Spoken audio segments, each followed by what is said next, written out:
Setelah makan tengkleng, ikutin perjalanan gue untuk mengetahui pembuatan pisau dari baja yang ada di Magelang. Check this out. Gue pesen tengklengnya yang kepala.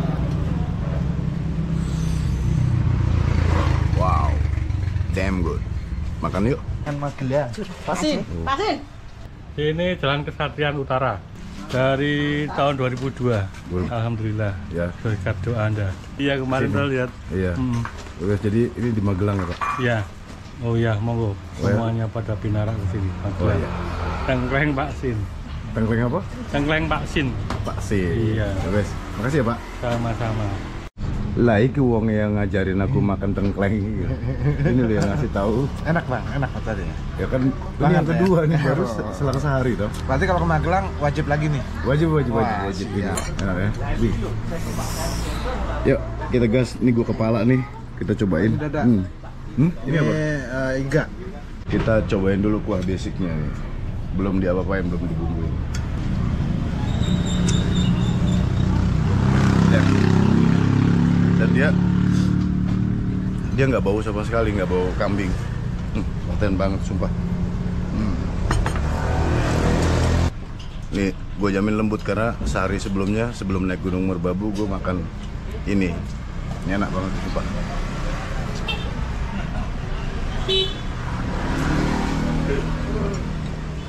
Lo nggak perlu pakai tenaga untuk nyopotin dagingnya dari tulang ini, beneran. Recommended banget. Harganya murah lah pokoknya. Lupa gue tadi nanyain. Ini recommended banget kalau lu lagi ke Magelang. Tengkleng Pak Sin, bukan shot ya, Sin.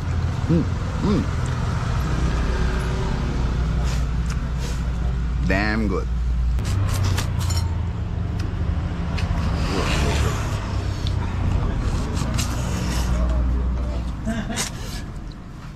Enak kepala bang.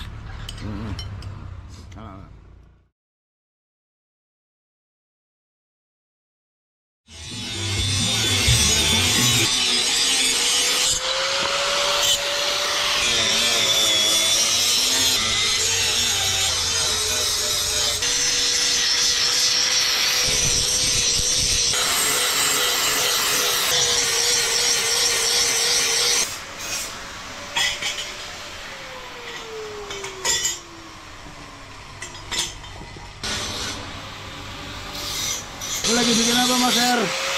Halo, Lagi bikin apa? kapak. Oh, kampak ya. Iya. Ini di tempat sendiri. Iya. Oh, Sama gitu. bikin pisau. Oh, ini pisau.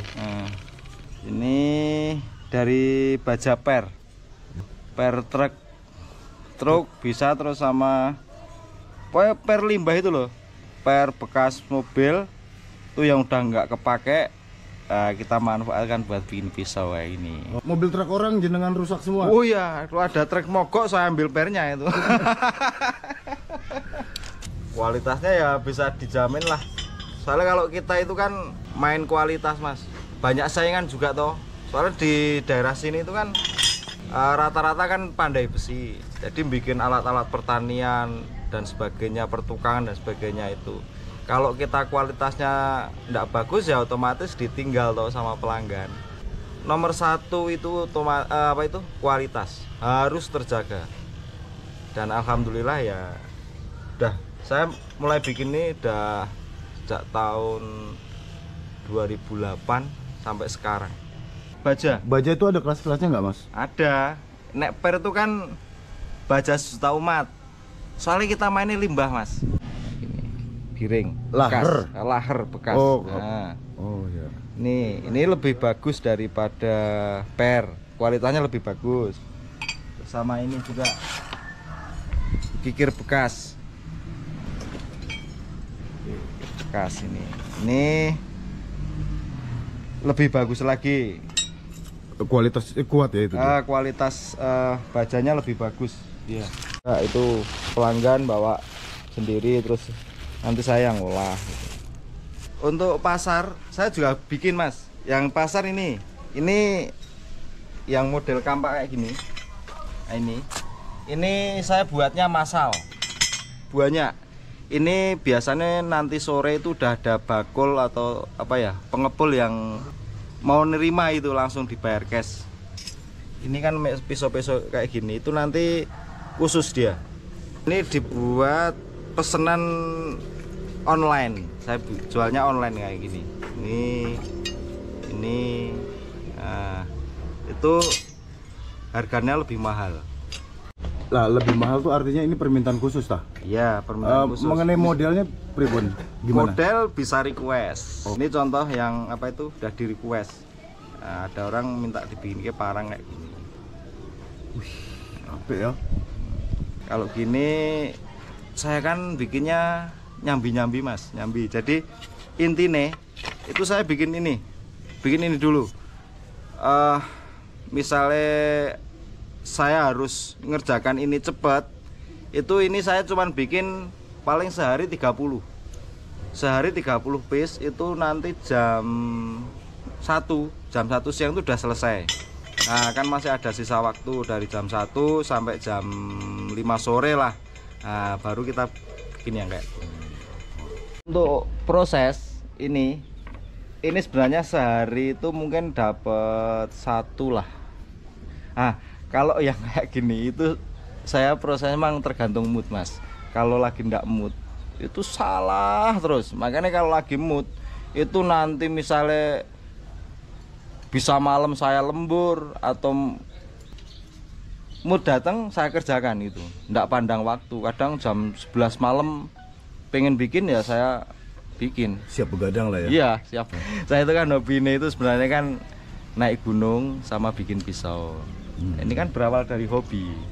Nah, bikin pisau itu lama-lama pisaunya malah jadi profesi. Sekarang ya. Dari tahun 2008. Kalau pendakinya itu dari tahun 98 dulu awal mula mendaki. Lagi apa Mas? Pedang katana. Khas Jepang. Jepang.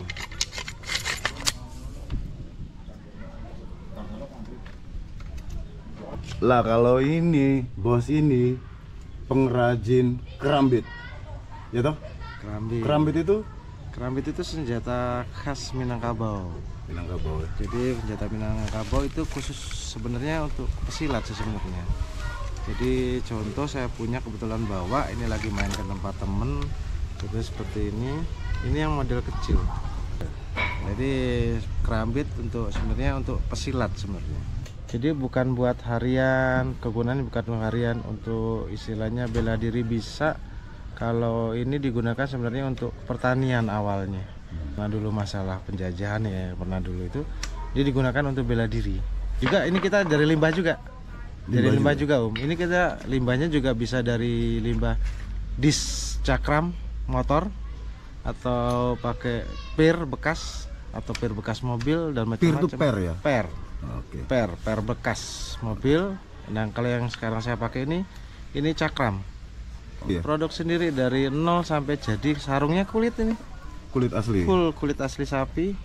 Kita bentuk sendiri, penjahitan, dan untuk desain kita bikin sendiri di rumah.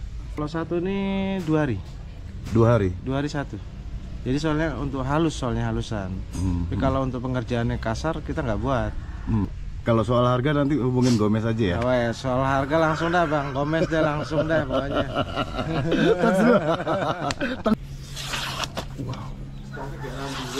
Cek. Komplit yo. Ditebas sih. Ben jadi 2. Wah, wih jadi 2. Tajem Sono keling. Untuk apa? Untuk handle sama untuk sarungnya. Handle tuh pegangan ya? Handle pegangan. Ini untuk handlenya. Yang ini kok sono keling juga. Ini untuk sarungnya. Ketebalannya 1 cm. Pilih sono keling itu kan dia eksotis ya. Kayunya kan ada ini. Ada apa? Serat dan urat ya. Coraknya itu kan bagus dia. Wah, istimewa. Ini kan hitam. Ya. Ini lebih ke kuning. Nah, ini loh yang saya suka nih gini. Oh ininya ya, coraknya ini ya? Coraknya itu kan bagus. Pastinya ada proses pengalusan dan pengamplasan segala macam. Ya, itu proses pengamplasan tuh yang lumayan lama kan di situ malah. Iya. Banyak pesanan itu. Saya ada temen yang ngasih bantu gitu loh, bantu. Itu biasanya 2-3 orang. Oh, jenengan pulang naik gunung Merbabu kemarin Ya, kan? kan tahunnya mereka saya masih capek. Terus hari ini enggak kerja gitu loh. Tapi namanya masih strong lah. Kita tadi malam pulang kan jam 11 ya. Naik gunungnya sama siapa tuh Mas? Nah ini sama ini. Wes mantap wes Merbabu istimewa. Tapi saya lokasi oke sih ya. Bibir saya pecah-pecah ini. Untuk landasan tempa ada arengnya. Terus sama gerinda itu udah bisa bikin pisau bagus.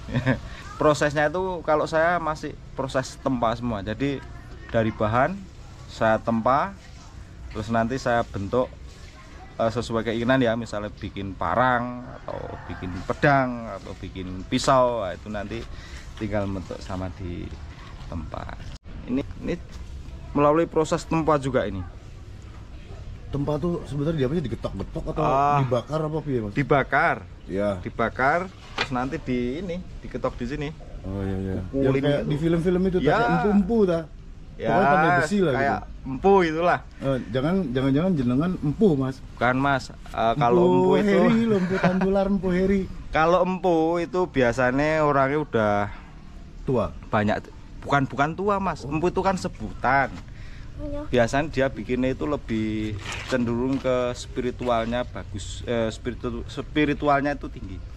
Terus rata-rata dia bikin tosan aji ya. Tosan aji itu ya kayak misalnya keris, badik dan sebagainya, itu biasanya empu yang ngerjakan. Kalau saya masih di bawah empu, saya masih pandai besi. Pandai besi itu pakai nempa, tapi bikinnya alat-alat pertanian, perkebunan gitu, itu pandai besi. Nah, harapan dia, aku nggak mau ngajak dia naik. Pokoknya tetap kalau di gunung kita perlu perlakuan khusus buat diri kita. Iya, perlakuan khusus mengenai pola makan. Pola makan intinya karbohidrat. Itu gini, apalagi kan musim kayak gini ya. Musim kan terlalu dingin loh ini. Pembakaran tubuh kita itu kan dipacu dia. Nah, yang menghasilkan panas tubuh itu kan karbohidrat. Ya coba bayangin lah, kita butuh energi banyak tapi tidak dikasih asupan, lemes toh. Nah, nanti dampaknya pusing, mual, terus kayak masuk angin gitulah. Itu dampaknya kalau di gunung. Soalnya Jadi kan kita tidak sehari-hari di gunung. Gokil. Ngomah. Dapat telepon orderan isinya. Kurangku apa naik gunung, kesalahanku apa.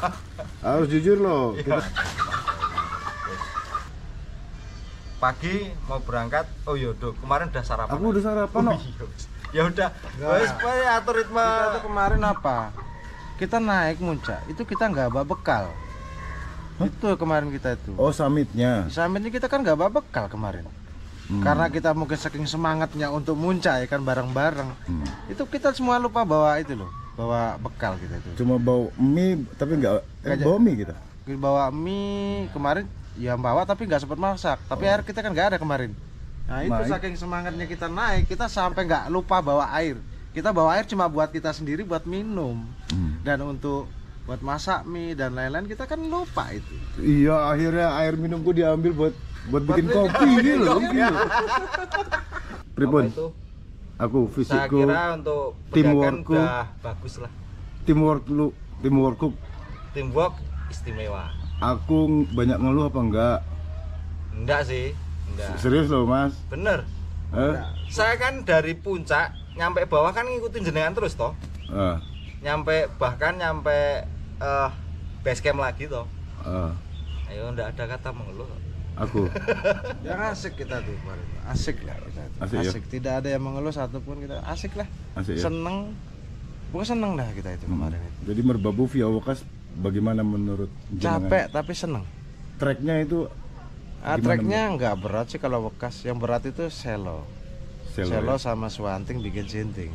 Bener ya, aku nggak terlalu merepotin jenengan ya. Nah, Aku ya maksudku tadi enak sambil ngopi. Iso iso. Hah? Kirain ledengnya mati. Nah jadi guys, gue sendiri bisa kenal sama Om Egi ini, Mas Egi ini baik sekali orangnya. Sama Mas Heri itu pas kemarin gue mendaki Gunung Ungaran di Semarang bareng sama beliau. Sebenarnya gue solo camping, cuman pas di base campnya Ungaran, Gunung Ungaran, ya gue ketemu sama beliau ini dan terjadilah persaudaraan. Pemasarannya gimana? pemasaran tuh kita ada yang udah ditampung sama pengepul. Tiap hari itu udah ada jadwalnya. Kalau di Jawa sini kan hitungannya pasar itu kan pakai hitungan Jawa ya, ndak Senin Selasa. Pakainya Wage, Kliwon, Legi, Paing, Pon. Ada 5 pasaran Jawa itu kan ada 5 itu. Nanti kalau misalnya Legi itu pasar di daerah Hambarawa misalnya, itu ada bakuli sendiri yang bawa ke sana. Terus nanti pasar Wage itu di sini sama daerah Borobudur itu Wage kayaknya. Contohnya ini orang Sumatera yang pesen. Kita nebar jaring 1 sama 10 kan hasil ikannya beda kan gitu. Makanya saya seneng banget tuh ada reseller. Ya cuman untuk harga kan beda ya. Untuk reseller kan tetap harganya di bawah standar. Misal biasa kita jual 200.000 misalnya, untuk reseller ya lebih rendah lah. Lah ini workshop jenengan ini ada di daerah mana Mas? Ini ada di Dusun Sanggrahan, Kelurahan Rejosari, Kecamatan Pakis, Magelang. Sementara cuman punya Facebook sih. Heri Susanto itu. Heri Susanto. Iya. HERYSUSANTO itu satu-satunya akun media. Sama ini di WA aja kadang bikin story itu toh. Kalau Om Egi kan masih produktif terus ya, bikin kerambit ya. Buat pesanan banyak ini. Iya maksudnya kerambit tuh khusus Om Egi itu kerambit aja ya? Enggak juga sih, ada yang seperti bushcraft, jadi pedang, parang bikin. Tapi karena banyaknya pesanan kerambit untuk sekarang ini, jadi dikhususkan untuk kerambit dulu. Lah itu pemasaran sama Mas Heri atau pribun? Beda, kalau saya pemasaran di online.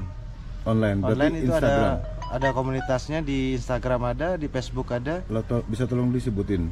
Kalau di Instagram? kebetulan saya di Instagram, nama Instagramnya semua sama untuk Instagram, Facebook, TikTok itu kebetulan namanya sama, Egi Yulvia Hendrison. Bisa dieja Mas? EGGYULVIA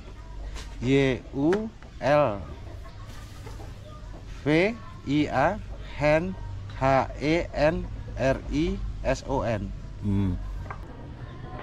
Jadi kita bisa bikin pisau itu harus punya brand atau image sendiri ya.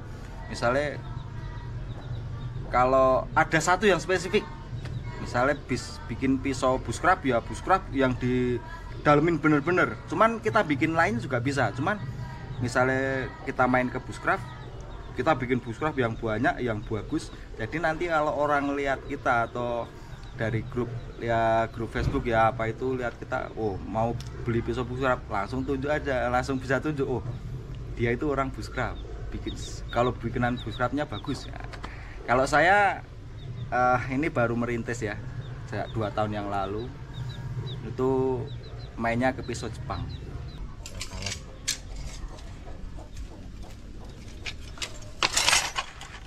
Kenapa saya bikin pisau Jepang? Alasan saya bikin pisau Jepang untuk jadikan sesuatu yang mungkin lebih spesifik buat saya. Itu kan karena pisau Jepang itu untuk pemasarannya kan lebih global dia. Jadi kita nyari pisau Jepang itu di Eropa, Amerika, Asia itu banyak banget. Mereka penjualannya lebih global kan gitu. Makanya kita coba main di situ kan itu. Deba. Nanti kalau udah jadi deba. Apa? Deba ini. Kalau ini Kiritsuke. Itu pasti tajam tuh Mas ya? Itu dan alhamdulillah udah banyak chef yang pesen ke tempat saya dari mulai Surabaya sampai Jakarta dan alhamdulillah puas mereka. Nah ini yang pisau segala medan lah, kalau buat saya wajib punya dia. Ini Gyuto. Nah, Gyuto. Itu sentinya panjangnya Udah ada ukuran sendiri. Bahkan sampai beratnya pun harus memenuhi kriteria. oh. Iya, kalau pisau Jepang gini nggak boleh lebih dari 3 ons untuk satu pisau sama gagangnya nanti. Itu pisau Jepang itu kan modelnya banyak mas. Jadi kalau misalnya mau koleksi pisau Jepang ya mulai dari yang terkecil peti, nanti sampai ada bungka, ada Giritsuke, ada Honesuke, ada Nagiri, Deba dan sebagainya itu. Kalau chef itu kan biasanya profesional ya. Biasanya untuk misalnya untuk sliking apa itu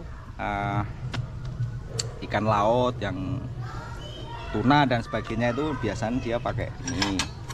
Pakai apa?